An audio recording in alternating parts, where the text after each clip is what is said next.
Item ಯಾವುದೇ ಇರಲಿ try ಮಾಡಿ ಆಚಿ ಚಿಕನ್ ಮಸಾಲಾ. ಬಸ್ ಪ್ರಯಾಣಿಕರಿಗೆ ಕಾದಿದೆಯಾ ಬಿಗ್ ಶಾಕ್. ಮತ್ತೆ ದುಬಾರಿಯಾಗುತ್ತಾ ಬಸ್ ಪ್ರಯಾಣದ ದರ.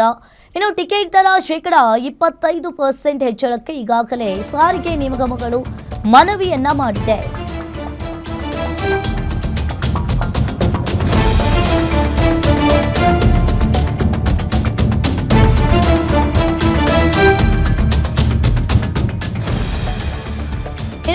ಈಗಾಗಲೇ ಟಿಕೆಟ್ ದರ 25% ಹೆಚ್ಚಳಕ್ಕೆ ಸಾರಿಗೆ ನಿಗಮಗಳು ಕೂಡ ಮನವಿಯನ್ನ ಮಾಡಿರುವಂತದ್ದು.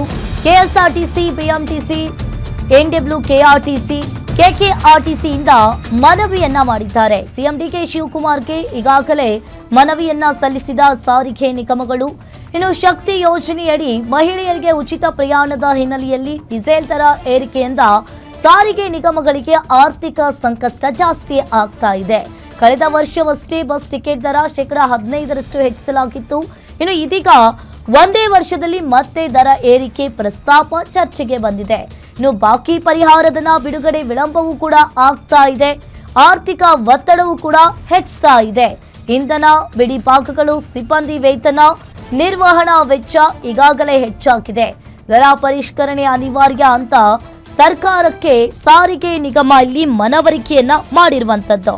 ಈಗಾಗಲೇ 4 ಸಾರಿಗೆ ನಿಗಮಗಳು ಕೆಎಸ್ಆರ್ಟಿಸಿ, ಬಿಎಂಟಿಸಿ, ಎನ್ಡಬ್ಲ್ಯೂಕೆಆರ್ಟಿಸಿ ಮತ್ತು ಕೆಕೆಆರ್ಟಿಸಿ ತೀವ್ರ ಆರ್ಥಿಕ ಸಂಕಷ್ಟದ ಹಿನ್ನೆಲೆಯಲ್ಲಿ ಟಿಕೆಟ್ ದರವನ್ನ ಭಾರಿ ಪ್ರಮಾಣದಲ್ಲಿ ಹೆಚ್ಚಿಸಲು ಮುಖ್ಯಮಂತ್ರಿಗಳ ಬಳಿ ಈಗಾಗಲೇ ಅನುಮತಿಯನ್ನ ಕೂಡ ಕೋರಿದ್ದಾರೆ. ಈ ಬಗ್ಗೆ ಹೆಚ್ಚಿನ ಡೀಟೇಲ್ಸ್ ಅನ್ನ ನೀಡ್ತಾರೆ metro bureau head Ullas phone ಸಂಪರ್ಕದಲ್ಲಿ ಜಾಯಿನ್ ಆಗಿದ್ದಾರೆ. ಎಸ್ ಉಲ್ಲಾಸ್, ಈಗ ಬಸ್ ಪ್ರಯಾಣದ ದರ ಮತ್ತೆ ಜಾಸ್ತಿ ಆಗುತ್ತೆ, ಮತ್ತೆ ದುಬಾರಿ ಆಗುತ್ತಾ ಬಸ್ ಪ್ರಯಾಣದ ದರ ಅನ್ನೋ ಪ್ರಶ್ನೆ ಎದ್ದಿರುವಂತದ್ದು.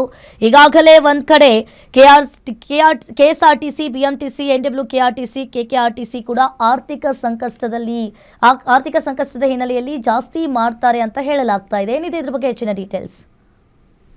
ಅಂಕಿತಾ, ಮೊನ್ನೆ ಸಿಎಂ ನೇತೃತ್ವದಲ್ಲಿ ಸಾರಿಗೆ ಇಲಾಖೆ ಅಧಿಕಾರಿಗಳ ಜೊತೆ ಒಂದು ಪ್ರಗತಿ ಪರಿಶೀಲನಾ ಸಭೆ ನಡೆಯಿತು. ಆ ಒಂದು ಸಭೆಯಲ್ಲಿ 4 ನಿಗಮಗಳ ಎಂಡಿಗಳು ದರವನ್ನ ಹೆಚ್ಚಳ ಮಾಡಬೇಕು ಅನ್ನುವಂತಹ ಒಂದು ಪ್ರಸ್ತಾವನೆಯನ್ನ ಕೊಟ್ಟಿದ್ದಾರೆ. ಪ್ರಮುಖವಾಗಿ ನಿಗಮಗಳು ದರ ಹೆಚ್ಚಳ ಮಾಡ್ಲಿಕ್ಕೆ ಕಾರಣ ಕೊಟ್ಟಿರುವಂತದ್ದು ಈಗಾಗಲೇ ಸಾಗಾಟ ವೆಚ್ಚ ಆಗಿರ್ಬೋದು, ಡೀಸೆಲ್ ವೆಚ್ಚ ಇವೆಲ್ಲವೂ ಕೂಡ ಹೆಚ್ಚಾಗಿದೆ. ಜೊತೆಗೆ ಸಿಬ್ಬಂದಿ ವೇತನ ಕೂಡ ಹೆಚ್ಚಾಗ್ತಾ ಇದೆ.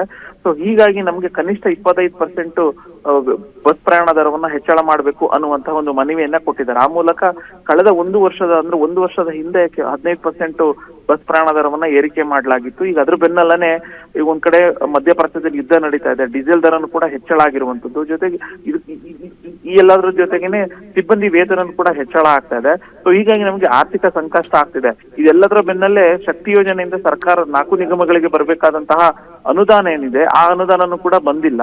ನಮ್ಗೆ ನಿಗಮಗಳನ್ನ ನಡೆಸಲಿಕ್ಕೆ ತುಂಬಾ ಕಷ್ಟ ಆಗ್ತಿದೆ. ದಿನದಿಂದ ದಿನಕ್ಕೆ ವೆಚ್ಚ ಹೆಚ್ಚಾಗ್ತಿದೆ ಹೊರತು ಬರ್ತಾ ಇರುವಂತಹ ಆದಾಯ ಕಡಿಮೆ ಆಗ್ತಿದೆ. ಸೊ ಹೀಗಾಗಿ ನಮ್ಮ ಆರ್ಥಿಕ ವೆಚ್ಚವನ್ನ ಅಥವಾ ಆರ್ಥಿಕ ಸಮತೋಲನ ಕಾಪಾಡ್ಕೋಬೇಕು ಅಂತಂದ್ರೆ ನಮ್ಗೆ ಬಸ್ ಪ್ರಯಾಣ ದರ ಹೆಚ್ಚಳ ಮಾಡುವಂತದ್ದು ಅನಿವಾರ್ಯ ಅನ್ನುವಂತಹ ಒಂದು ಮನವಿಯನ್ನ ಸಾರಿಗೆ ನಿಗಮಗಳು ಕೊಟ್ಟಿರುವಂತದ್ದು. ಸೊ ಇದಕ್ಕೆ ಸಿಎಂ ಕೂಡ ಸಕಾರಾತ್ಮಕವಾಗಿ ಒಂದು ಸ್ಪಂದನೆಯನ್ನ ಮಾಡಿದ್ದಾರೆ ಅನ್ನುವಂಥದ್ದು ಗೊತ್ತಾಗ್ತಿದೆ. ಎಲ್ಲಾ ಅಂದ್ಕೊಂಡಂತೆ ಆದ್ರೆ ಇನ್ನು 1 ಅಥವಾ 1.5 ತಿಂಗಳು ಒಳಗಡೆನೆ ಬಸ್ ಪ್ರಯಾಣ ದರ ನಿಗಮಗಳು ಕೊಟ್ಟಿರುವಂತದ್ದು 25% ಹೆಚ್ಚಳ ಮಾಡಿ ಅಂತ ಹೇಳಿ, ಕಳೆದ ವರ್ಷ ಹೆಚ್ಚಳ ಮಾಡಿದ್ದು 15% ಅಂತ ಹೇಳಿ, ಮೂಲಗಳ ಪ್ರಕಾರ 10ರಿಂದ 12% ಮತ್ತೆ ಪ್ರಯಾಣ ದರ ಹೆಚ್ಚಳ ಆಗುವಂತ ಸಾಧ್ಯತೆಗಳಿದಾವೆ. ಸೊ ಆ ಮೂಲಕ ಬಸ್ ಪ್ರಯಾಣ ದರ ಇನ್ನಷ್ಟು ದುಬಾರಿ ಆಗುವಂತ ಸಾಧ್ಯತೆಗಳು ಕೂಡ ಇದೆ. ಅಂಕಿತಾ, ಥ್ಯಾಂಕ್ ಯು ಉಲ್ಲಾಸ್ ನಿಮ್ಮೆಲ್ಲ ಮಾಹಿತಿಗೆ.